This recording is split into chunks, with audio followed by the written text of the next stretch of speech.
चलें बगैर किसी ताखीर के सीधे आज के मौजू की तरफ चलते हैं। आज के इस तफसीली जायजे में हम बात करेंगे जोशानदा बराए खुश्क दमा की। ये कोई आम घरेलू टोटका बिल्कुल नहीं है, बल्कि एक इंतहाई ताकतवर और रिवायती हल है जिसे ख़ास तौर पर खुश्क दमा की शदीद तकलीफ में फौरी राहत पहुंचाने के लिए इस्तेमाल किया जाता है। एक ऐसा खालिस और कुदरती हल जो सीधा इस बीमारी की जड़ पर वार करता है। तो आइए देखते हैं कि ये मुरक्कब आखिर इतना पुरअसर क्यों है। देखिए, खुश्क दमा में सबसे बड़ी अजियत क्या होती है? वो गाढ़ा सीने में जमा हुआ गलीज बलगम जो सांस लेना तक मुहाल कर देता है। ये जोशानदा सबसे पहले इसी बड़ी रुकावट को निशाना बनाता है। ये इस गलीज और जमे हुए बलगम को रकीक करता है, यानी उसे पतला करके सीने से मुकम्मल तौर पर बाहर निकालने का काम करता है। और जैसे ही ये रुकावट दूर होती है, सांस की नालियाँ खुल जाती हैं और एक नाकाबिले बयान सुकून मिलता है। बिल्कुल इसी ज़बरदस्त खुसूसियत की वजह से इसे खुश्क दमा के लिए इंतहाई मुफीद और एक कारामद इलाज तस्लीम किया गया है। अब इससे पहले कि हम इस नुस्खे के अज्जा की तफसील में जाएं, होश शाफी के इस गहरे फ़लसफ़े को समझना बहुत ज़रूरी है। तिब्बे मशरिक की बुनियाद सिर्फ जड़ी बूटियों के मिलाने पर नहीं है, बल्कि इस कामिल यकीन पर है कि शिफा देने वाली ज़ात दरअसल कोई और है। मादी अद्वियात तो महज एक ज़रिया हैं। इसी कामिल एतमाद और भरोसे के साथ अब हम इस खास और आज़मूदा नुस्खे की बनावट को समझने की कोशिश करेंगे। ये नुस्खा दरअसल कोई ऐसा मुरक्कब नहीं है जहाँ बस अंदाजे से चीज़ें मिला दी जाएं। इसकी असल ताकत इन 3 मखसूस अज्जा और उनकी बिल्कुल दुरुस्त मिक़दार में छुपी है, यानी कटाई खुर्दबीख, काली मिर्च और शहद।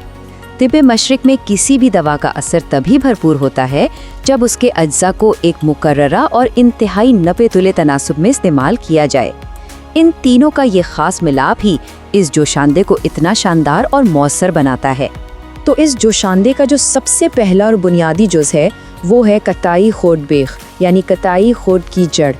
ये दरअसल एक ऐसा जंगली पौधा है जिसकी जड़ें सांस के बंद नालियों को खोलने और सीने की जकड़न को ख़त्म करने के लिए बेहद ताकतवर मानी जाती हैं।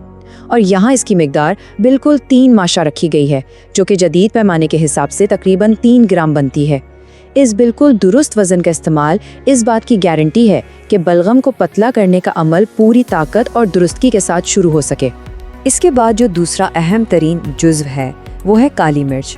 लेकिन ज़रा गौर करें, यहाँ काली मिर्च के बिल्कुल गिन कर 7 दाने शामिल करने की ख़ास हिदायत दी गई है। ऐसा क्यों? क्योंकि काली मिर्च में हरारत पैदा करने और बलगम को काटने की एक ज़बरदस्त कुदरती सलाहियत होती है। ये 7 दानों की गिनती कोई इत्तेफाक नहीं है, बल्कि सदियों के तजुर्बात से निकाला गया एक ज़बरदस्त फार्मूला है जो इस दवा के मजमूई असर को मुतवाज़न और इंतहाई फ़ाल बनाता है। अब इन दोनों अज्जा की बिल्कुल नपी तुली मिक़दार के बाद आखिर में बारी आती है खालिस शहद की, जिसे हस्बे ज़रूरत शामिल करना है, यानी इसे इनफरादी कैफियत और जायके के हिसाब से कम या ज़्यादा किया जा सकता है। अज्जा तो पूरे हो गए, अब इसकी तैयारी के मराहिल देखते हैं जो कि हैरत अंगेज़ तौर पर बहुत ही सादा और अमली हैं। पहला कदम, कुटाई खुर्द की जड़ और काली मिर्च के इन 7 दानों को पानी में अच्छी तरह जोश दिया जाए, इतना कि इन दोनों का पूरा असर और अर्क पानी का हिस्सा बन जाए।